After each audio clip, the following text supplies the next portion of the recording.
and love, family, peace and love, and welcome to my channel. Welcome to this video.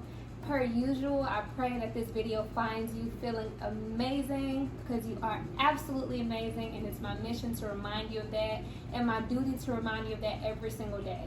So welcome to my channel. I'm super excited about today's video because we are going to discuss some hot topics and I have my mom here, so that makes it even more exciting because she has been rocking with me from day one. She's been following my journey as I began to study consumer law, and now she's applying consumer law and getting some remedy. So we'll get right into it.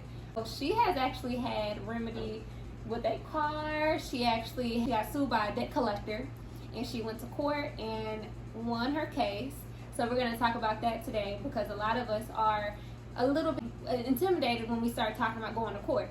But really, it's all roads lead to court, if I'm just being honest. All roads lead to court, and you just got to be ready and be okay with taking that next step, but without intimidation. Right. So I'll let you take over the floor and let us know what that experience with you getting sued by a debt collector was like.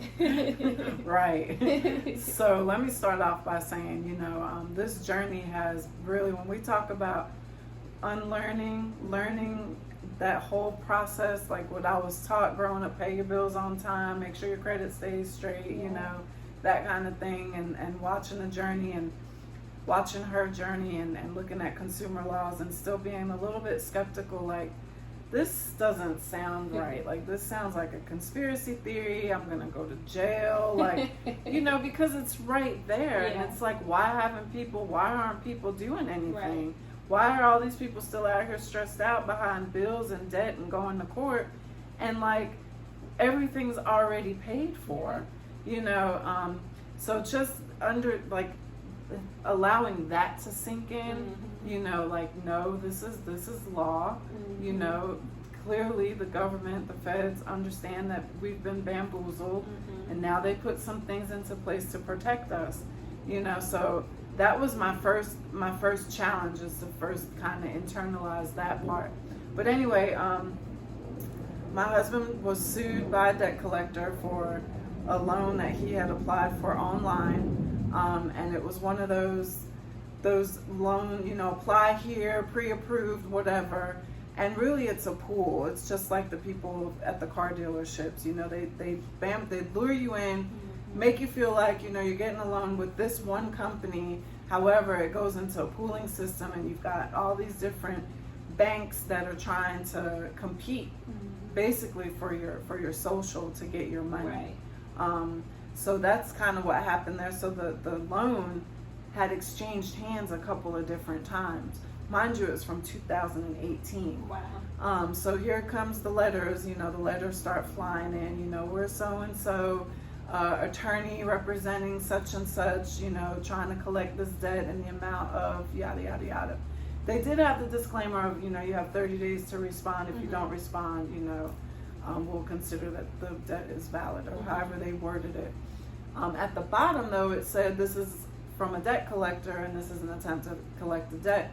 So I'm like, okay, you're the attorney up here, you're identifying yourself as a debt collector down here, understanding the codes. I'm like, okay, who are you? Yeah, that's misleading information, right? Like, who are you really? And in one of my letters, I actually asked them, like, are you an attorney or are you a debt collector? Right. But they never answered. So I wrote a letter, and of course they sent me copies of statements and the copy of the contract, and all these things that still didn't validate the debt. I asked for the accounting ledger. They sent an Excel spreadsheet they didn't even have his name on it. Like, it just had like numbers. The account number didn't match anything he had. I asked for a copy of his identification. How do you know that it was even him? How did he prove his identity? Where's the application where he applied? So I was asking for all this stuff, and every time I asked for something, they sent me the same packet again. I filed a complaint with the CFPB. They advised me they redirected me to the FDIC. When I put the information in their system and filed the complaint, they had no account. They didn't have that account. That's crazy. So, I'm like, okay, this has been charged off. You know, there's nothing. Whatever was associated with it, it's done. It's closed. So a lot of that, you know, a lot of back and forth. And there was always a different person writing me. In one of the instances, the lady said, you know, she's an attorney, and she spoke, basically, I spoke with my client, and the amount that they're claiming is owed is valid. How are you going to ask the same person, you know? That's biased. Yeah, like, how are you going to ask them if I owe them money? Of course they're going to say yes. So I'm like, okay, yeah, whatever. And then it got quiet, you know, there were no letters, no nothing. Then we started getting these advertisements from these different attorneys for bankruptcy court, and you know, you're being sued. Are you being sued by a debt collector? So now they've publicized the information and had went ahead and filed a judgment.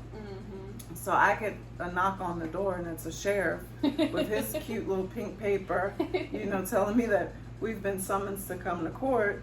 You know, we have 30 days to answer, and within, you know, in order, we have to answer. Once we answer, we'll get a court date. And I'm like, you have got to be kidding me. They really are doing this. So we went and we answered, and my answer looked just like all the other letters, like it's not a refusal to pay. Just show us where this debt is valid. Where is the accounting ledger? You know, they never gave us that.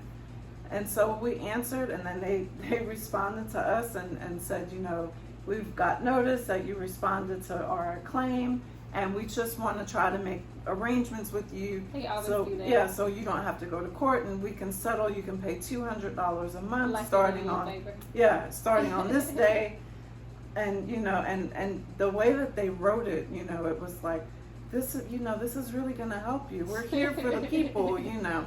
But they still never validated the debt. Right. So they're trying to say they're going to do you a favor, and we can settle outside of court. Okay, you still didn't show me that I owe you something. Exactly. And that was, you know, that was like the insult to injury. Yeah.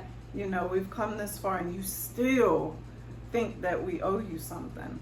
And so I did respond to them, and you know, kind of went in about them insulting my intelligence and really just pushing this, you know, not validating this debt. And we went to court. When we got there, the attorney came, and he started talking to us, and you know, basically asked me, like, how do you want to settle? I'm like, what? Settle? No, we're not settling. This needs to be dismissed. Yeah. And you know, one thing that I'm really good at is keeping records of everything. So I was pulling letters left and right. Well, this is where I asked for this and they didn't provide it, and this is where I sent this, and here's my green receipt for that, and here's how she validated the debt. And he was like, that's what she sent you? I said, yes. And he said, you know, we should have received an accounting ledger that was verified and notarized by an accountant. This is coming straight from the attorney. And which I already knew that, but to hear him say it, and I'm thinking, wow, you know that, but you also know that they never had that. Right. You know. And so he kept fumbling through his papers like he was looking for that magic paper to, you know, that was going to save them. And, you know, there was nothing. You know, there was nothing, and I insisted that it, you know, that it be dismissed. They still didn't, you know, and I kept going back to the validation of the debt. And he could not provide it. And then he acted like the people that he was representing didn't give him all the paperwork. Right. How do you represent? How do you represent a company and you don't have a file? Right. So, you know, by that time the judge had came out to where we were to figure out if we had, you know, settled, made any type of agreement. And he said, I'm just going to file a voluntary dismissal. And I'm like, oh yeah, those magic words, you know, because he had nothing to stand on, you know, and the judge was like, okay, you know, and that was that. And he pulled some raggedy little piece of paper out of his bag, and, you know, that was pre-written, and he put everything in, you know, wrote it all out. And I still questioned it because I don't trust them people, you know, and so I took that paper back into the clerk's office and was like, is this a legitimate document? And she said, yes, there's our stamp right there, and it's been filed, and, you know, case closed. Man, not to y'all. mention her heart was beating so fast Right. the whole time. She did not know what the outcome was going to be. Her heart was literally Yes, pounding. but the fun, because I work at, I do therapy and counseling, I know how to keep the face. Because I was like, don't make no faces. Don't let them see nothing. Just, so I'm like, yeah, and where's this? But my heart was like, like this better. I know this is going to work. I've been reading and I've been writing and I've been studying, and he did. He did not have a case to stand on. That's beautiful. And so I walked up out of there, man, 10 foot tall and bulletproof, because I was like, this shit works, y'all. What? Yes. So now I'm like, the hell with all them papers. Let's just go to court. Let's just go to court. Yes. Because you're representing a company that is an entity and not a person. So yeah. Man. Yeah.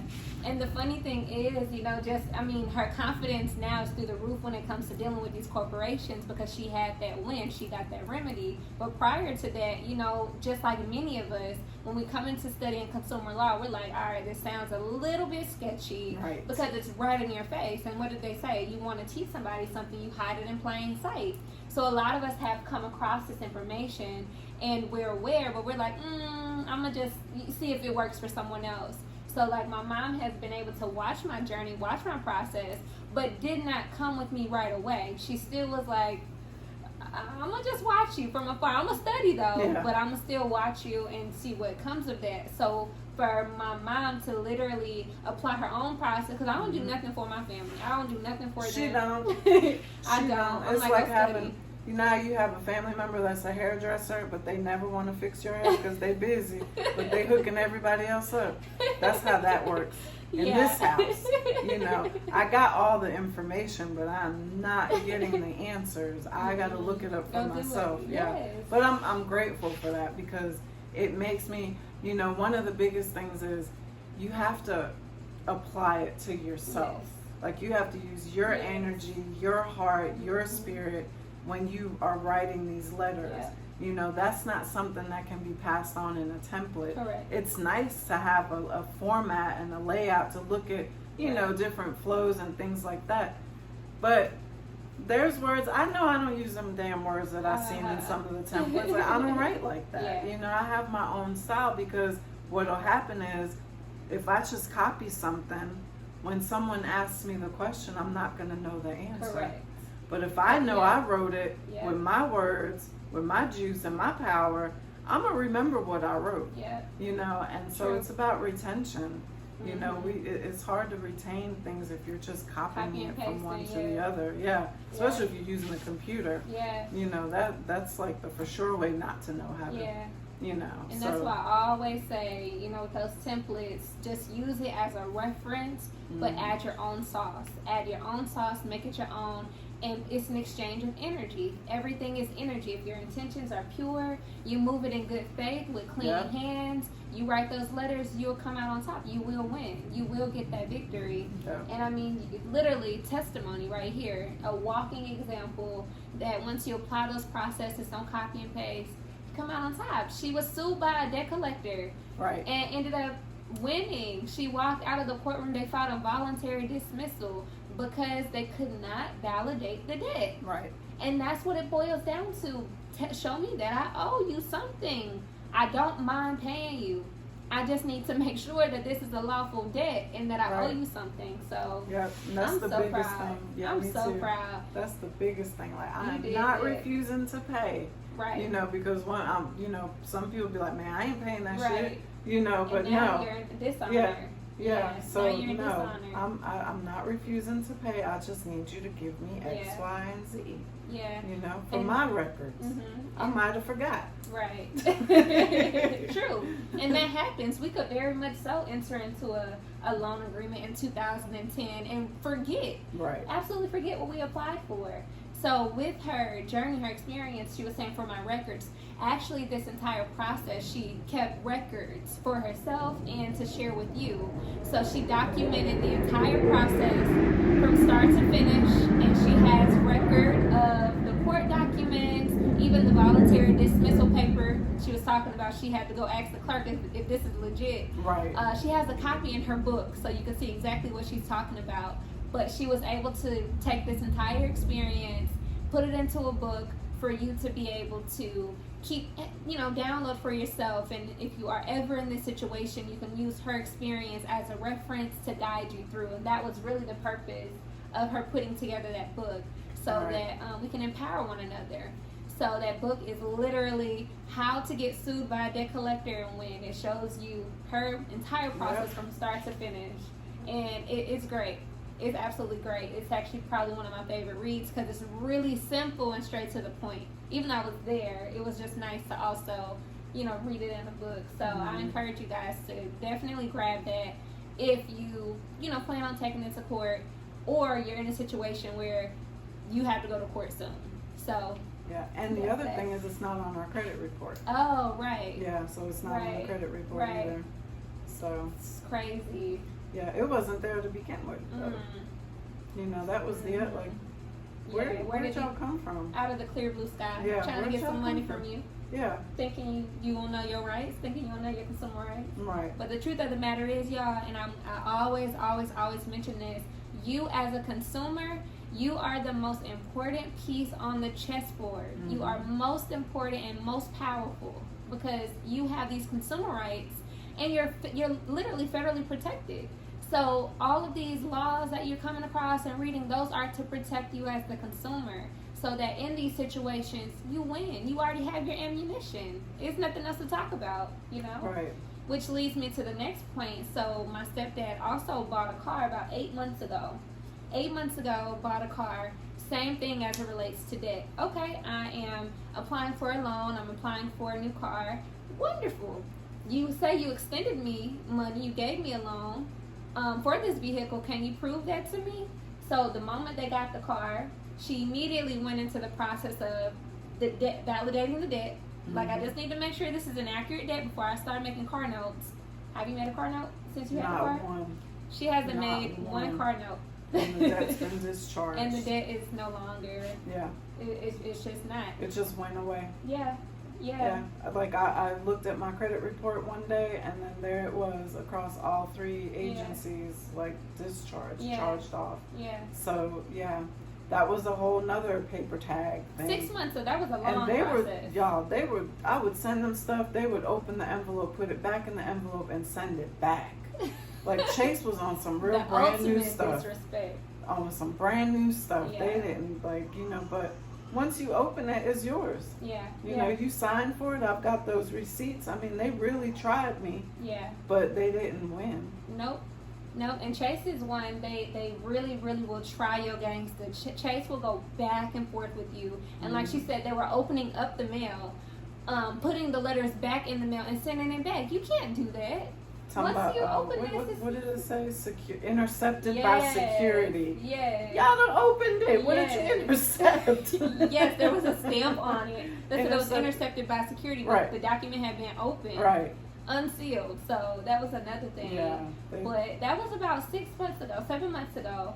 And she's never made a car note and literally went into the process of validating the debt from the jump. Because guys, if you don't understand anything else, understand that all debt is alleged until proven. Right. So you have to make sure that the debt is lawful and that it is an accurate debt. How do you do that? You request the accounting ledger. Simple as that. You request the accounting ledger. And it's so funny because I don't know if some of y'all watch Queen of the South, but I'm a huge Queen of the South fan. And I just recently watched the last season. And one of the episodes, they bought a waterfront property. Y'all, if y'all don't watch Queen of the South, you gotta go watch it. I got them binge watching Queen of the South. Yes. She want to tell the end so bad. I'm like, you better not tell me. But basically, in one of the episodes, they bought a waterfront property. And the owner of that property never gave them the deed. And so, Teresa, which is the main character, she was asking the owner to please release the deed. And he's like, no. Mind you, she paid like $2 million for the property. And he's like, no, I'm not releasing the deed. She was like, well, if you're not releasing the deed, then you need to something. She gave him ultimatum. Yeah, an ultimatum. And he basically was like, nope, I'm not doing that either. But if you want, I'll buy the property back from you for $200,000. She's like, hell no. I paid you, almost $2 million. You want me to sell it back to you for way less than half of what I paid for it? Long story short, she kept saying, you know what? I can handle this.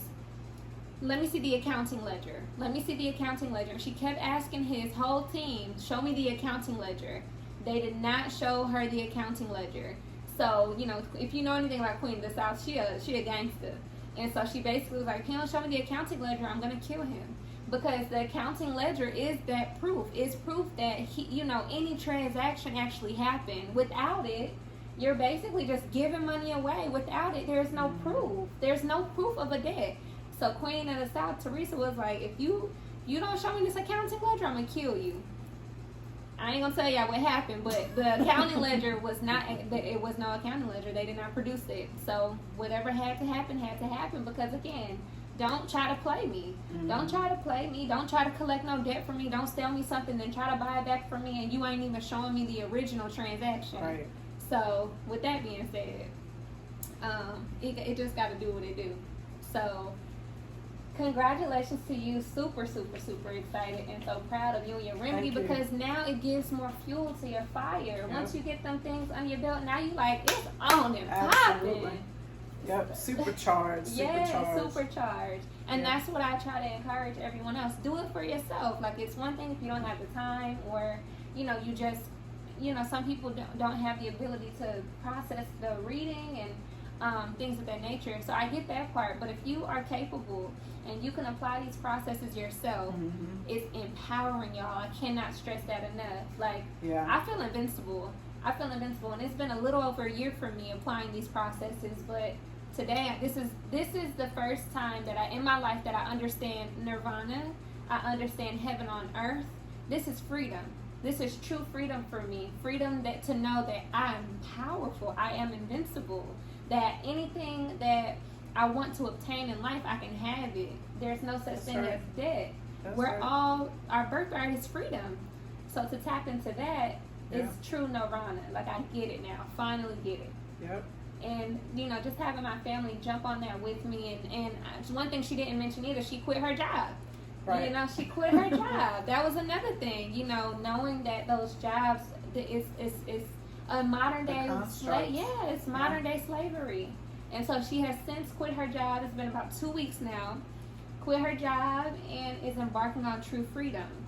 And so again, testimony, this is not scripted. This is real life remedy, and we're just here to encourage you and to empower you. So if you can, make sure y'all grab her book. That thing is so fire. And I'm pretty sure you were a writer in many of your past lives, because you are such a great writer. Such a great writer.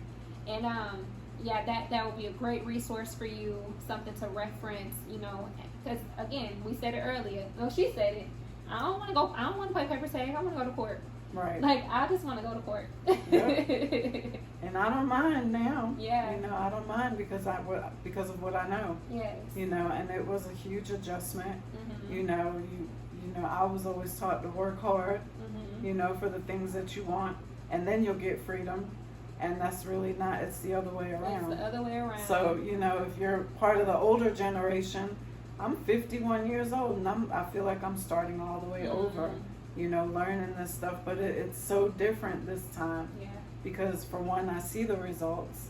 I've done the studying, and it's like the veil has been lifted. Right. Like, I'm not doing this no more. Right. I'm not working for you people. I'm not doing none of that stuff. It's all about me, family, and just living our best life. Beautiful. So, I love that, I'm here for it. Me too. I love that. Well, thank you for sharing space with me, Mom. It's been Always. amazing. I hope that you all are able to find some valuable information within this video. And if not, I just hope you feel inspired in one way or another. And I'll leave you with... Because it's never too late. It's never too late. That's a great thing to leave you with. Yeah, it's never too late. Perfect. You can definitely change the trajectory of your life. I love that. Yeah. I love that. It's never too late. No. Yeah. Even for my stepdad, it's in another video that I've posted, but even my stepdad had a major awakening, and I'll share that in another video, but huge awakening, and he's 50. And so again, it's just not too late. It's not too late, and right now there is no veil. Yep. So we are able to really be and do anything that we want to be and do. Yep. So we'll leave you with that message again. It's never too late, y'all. So we'll see you in the next video. Make sure you go get the book. It's the description will be in the link will be in the description in this video. So definitely go grab that book and stay tuned for my next video. And remember, you are so amazing and powerful, and we love you. Peace. Bye. That was good.